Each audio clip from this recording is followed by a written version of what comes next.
ग्रामी, जब से नया साल शुरू हुआ है तब से पेशगोइयों का बाजार गर्म है और हर कोई अपनी बिसात के मुताबिक लोगों को मुस्तकबिल से आगाह करने की कोशिश कर रहा है। लेकिन आज की वीडियो में हम जिस हस्ती का जिक्र करने जा रहे हैं वो कोई आम हस्ती नहीं है, बल्कि अल्लाह के नेक वलीउल्लाह हैं और इनकी पेशगोइयों को भी खासी कदर की निगाह से देखा जाता है, क्योंकि इनकी अक्सर पेशगोइयां हूबहू पूरी होती हैं। हम आज की वीडियो में नेमतुल्लाह शाह वली की पेशगोइयों का जिक्र करेंगे और मजीद ये भी बताएंगे कि इन्होंने 2023 में पाकिस्तान के लिए कौन सी पुरस्कार पेशगोइयां कर रखी हैं। मुअज़्ज़िज़ दोस्तों, आपका पूरा इस्म गिरामी सैयद नूरुद्दीन नेमतुल्लाह है और आप 5वें इमाम सैयदना हजरत बाकर और इस वास्ते से हजरत अली अल मुर्तजा इब्ने अबी तालिब की औलाद है। आपने इब्तिदाई तालीम अपने वालिद गिरामी से हासिल की और हसूल इल्म के लिए इराक तशरीफ ले गए और फिर वहीं आपका बचपन और जवानी गुजरी। 24 साल की उम्र में आप मक्का तशरीफ ले गए, जहां आपने मशहूर सूफी बुजुर्ग शेख अब्दुल्ला इफाई के हाथ पर रूहानी बैत की और 7 बरस तक वहीं इनकी खिदमत में कायम किया।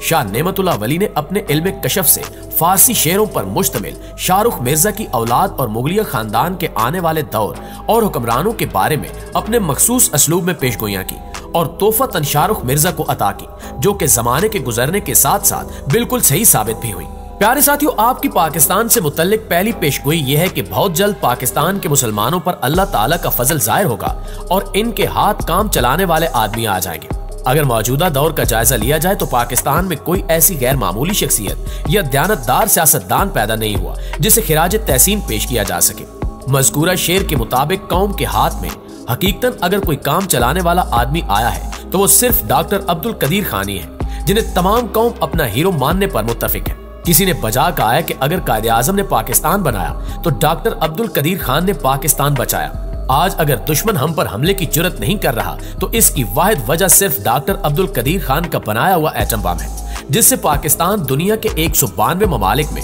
7वीं एटमी ताकत के तौर पर उभर आया है। इस पेशगोई को कुछ लोग इमरान खान से भी जोड़ते हैं और कहते हुए नजर आते हैं कि 2023 में इमरान खान दोबारा वजीर आजम बन जाएंगे और फिर पूरे पाकिस्तान के निजाम को दुरुस्त कर देंगे, जैसा कि पेशगोई में जिक्र किया गया है। इसी तरह आपकी एक पेशगोई का तर्जमा यह भी है कि एक वक्त ऐसा आएगा जब कुफार मुसलमानों को बताएंगे कि तुम्हारा दीन क्या है और ये काफिर मुसलमानों को हज और नमाज से रोकेंगे। अगर आज गौर किया जाए तो पूरा कुफार और यहूदी ताकतें इस्लाम की तशरीह करने में मसरूफ है। यहाँ तक कि लिबरल, सेकुलर और लादीनी नुक्ते नजर से कुरान और सुन्नत की तफसीरें की जा रही हैं और मुसलमानों को ये बताया जा रहा है कि जिहाद का रास्ता तर्क करके अमन की आशा इख्तियार की जाए, जबकि शराब नोशी और बेपर्दगी को ऐन इस्लाम बनाकर पेश किया जा रहा है। सूद को मुआशी तरक्की का जरिया बताया जा रहा है और गुस्ताखे रसूल सल्लल्लाहु अलैहि वसल्लम को आजादी इजहार राय का फरोग कहा जा रहा है। कभी तो दीन के अरकान पर अमल करने वाले को बुनियाद परस्त और शिद्दत पसंद कहकर रुस्वा किया जाता है, तो कभी खवारिज के नापाक अमाल को बुनियाद बनाकर दीन इस्लाम की जड़ें काटने की कोशिश की जा रही है और नजरिए पाकिस्तान और इस्लाम को दकिया नूसी करार देकर तर्क करने के मशवरे दिए जा रहे हैं। इसके अलावा आप देख लें कि किस तरह यहूदियों ने कोरोना वायरस का बहाना बनाकर मुसलमानों पर मुख्तलिफ पाबंदियां लगाई और हमें बताया जा रहा है कि आप किस वक्त मस्जिद में दाखिल हो सकते हैं और किस वक्त आपको रुकावट का सामना करना पड़ेगा। सिर्फ यही नहीं, बल्कि मौजूदा दौर में मुसलमानों को हज और उम्रे की पाबंदियों का भी सामना है, जो हम कुफार की इजाजत के बगैर नहीं कर पा रहे। इन सारी बातों से जाहिर होता है कि नेमतुल्लाह शाह वली की यह पेशगोई भी मौजूदा हालात में बिल्कुल पूरी हो चुकी है। इसके बाद नेमतुल्लाह शाह वली मुस्तकबिल में एक खल्फिशार के वक्त बुत प्रस्त हिंदुओं का कलमा गो मुसलमानों पर जुल्म जबर का जिक्र करते हैं, जिस पर मुसलमान सब्र से काम लेंगे, लेकिन फिर अगले मरहले में अरब पहाड़ों, ब्याबानों और सहराओं से मदद के लिए निकल आएंगे, जबकि चतराल, नागा पर्वत और चीन के साथ गिलगित और तिब्बत का इलाका मैदान जंग बन जाएगा।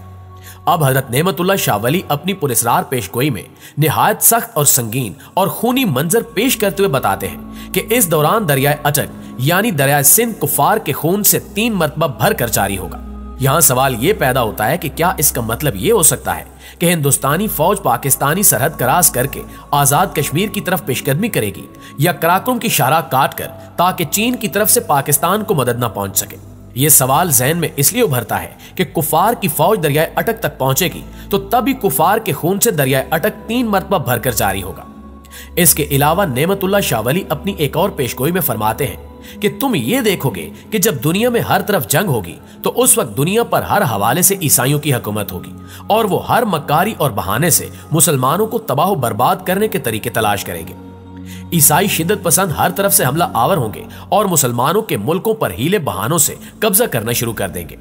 दुनिया से खैर खत्म हो जाएगी और दुनिया में एक निजाम तश्कील पाएगा जो साजिश और धोखे पर मबनी होगा। अगर इस पेशगोई पर गौर किया जाए तो यह वाजे हो जाता है कि आपका इशारा न्यू वर्ल्ड ऑर्डर की जानिब था, जो कि आजकल नाफिज हो चुका है। जाहिरी तौर पर यह निजाम दुनिया की इक्तिसादी सूरत हाल से ताल्लुक रखता है, लेकिन इस निजाम को एक ज़ाब्ता हयात के तौर पर मुसल्लत किया गया,